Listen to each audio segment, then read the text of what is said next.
So, we've had a few Kawasaki Z motorcycles on the bike show recently. We started with the Z900, the beast of the mid-range naked class. Then we went to the supercharged ZH2, the beast of, well, everything. The Z ride is not over yet, but it is taking a rather large U-turn. Here we have the Kawasaki Z650, and compared to the 900 and the H2, it is different. So, in a world of angry, malicious gremlins, we now present Gizmo, the little mogwai. For youngsters who have taken a moment away from TikTok to watch this and perhaps don't quite get that reference, where the 900 and the H2 are all about speed and anger, the 650 is less about that. As is traditional, the motor is a 649cc parallel twin with a regular firing order that pushes 67 horsepower and 64 newton meters of torque.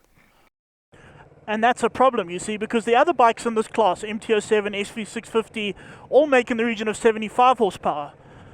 Even the Duke 690 from KTM makes 75 horsepower, and that's only got one cylinder. And what makes it slightly worse is that this is a regular firing order, so it hasn't got all that character of the V or the single or the irregular fire order of the MT-07.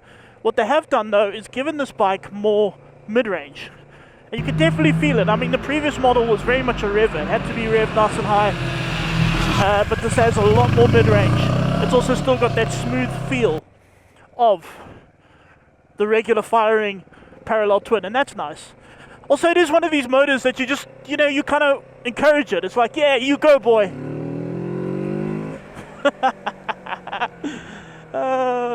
I'm amused by such small things. Putting the motor aside, things start looking up. The styling has changed, using Kawasaki's new Tsugomi styling concept, based on the spirit of a predator waiting to strike its prey. So it's like an angry little mogwai. Grrr.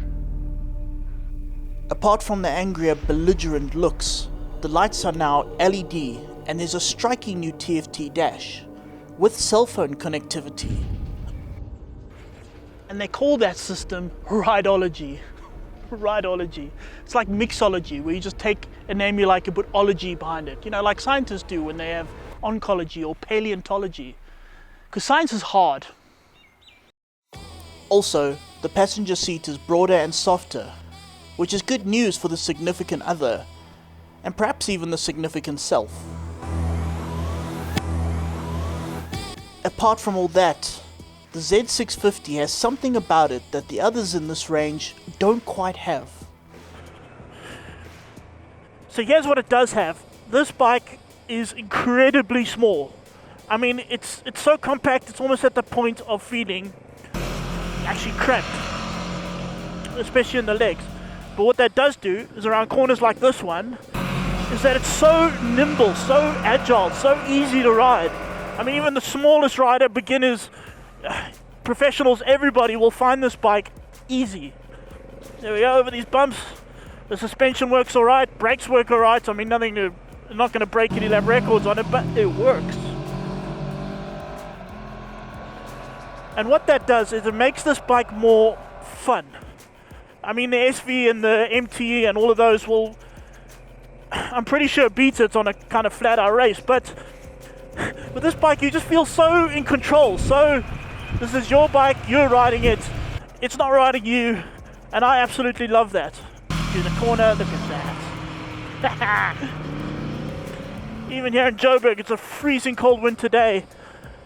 The roads are slick as hell. Sorry, I'm not putting my knee down today, I apologize, but I don't feel in danger. I feel I'm having fun. I can go through traffic, I can go places, I can park it easily.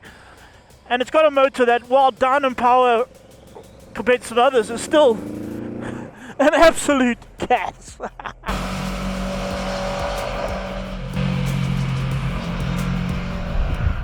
Did you struggle to get worked up to ride it? Or did it actually fill you with a little bit of joy? I'm going to say I had to adjust a lot. I dropped the H2 off and I picked up the Z650. I got off the Screaming Monster H2, this huge, massive, hulking motorcycle, and it's like climbing on a little pit bike. I haven't obviously ridden this new one, and I was a fan of its predecessor, which is the ER6N. That was a lovely bike, but I was never madly fond of its kind of really curvy, almost bulbous looks. I love what Kawasaki has done with this Z family now. There really is a bit of a resemblance between all the bikes there, really sharp, angular looks to them. As you were saying, it's something to do with a type of design which means, what was it? It's the Spirit Sugomi, I think it was called. The spirit of a predator waiting to pounce upon its prey. Oh, because, nice it sounds short little... absolutely naff, but it works. And they they look good. You know a lot about the Japanese where they took a predator ready to pounce upon its prey and they shortened it to Sugomi. Yes. What a great language. Okay, Exactly. so the obvious thing to ask is where does it stack up against its competitors? Now, the competitors in this class are numerous, although not all available in South Africa. Honda, for instance, doesn't appear to be bringing in its middleweight. The famous one is Suzuki's SV650. We're not really sure if that's still on the market in South Africa. They might be just clearing out stocks, but that's an obvious one. And so too is Yamaha's MT-07. So how do you think it stacks up against those, Don? Well, okay, in straight up performance stats, not well. It's all of them. I mean, as I said in the piece, they all make around 75 horsepower. The MT-07, 75 horsepower, 68 newton meters. SV650, lovely V-twin, 75 horsepower, 64 newton meters. The MT-07's also got that irregular firing order. Even the 690 KTM Duke, I mean, that's 74 horsepower, 74 newton meters of torque, and it's got one cylinder.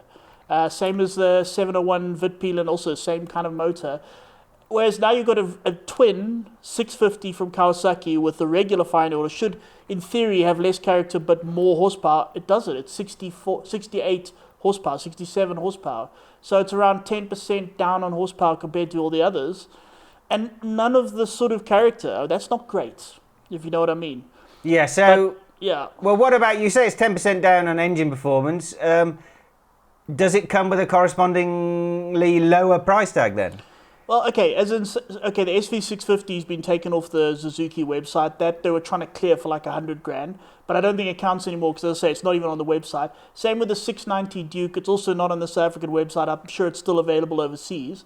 But the only real competitor that seems to be available is the MT-07 at 134. Apart from that, we go to the Vitpelen, which is more kind of stylish. It's at 147, whereas the Kawasaki, the Z650, is 123.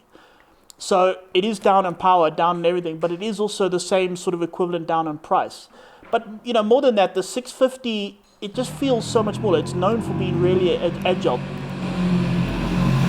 They're almost affordable commuter beginner bikes now, 600. So, yeah, they've got a place in this world, a worthy place in this world, but I think if they went racing with them, it would make them just a little bit more sexy. The same sort of theory applies to me and Donovan. Or possibly not. We'll see you after the break.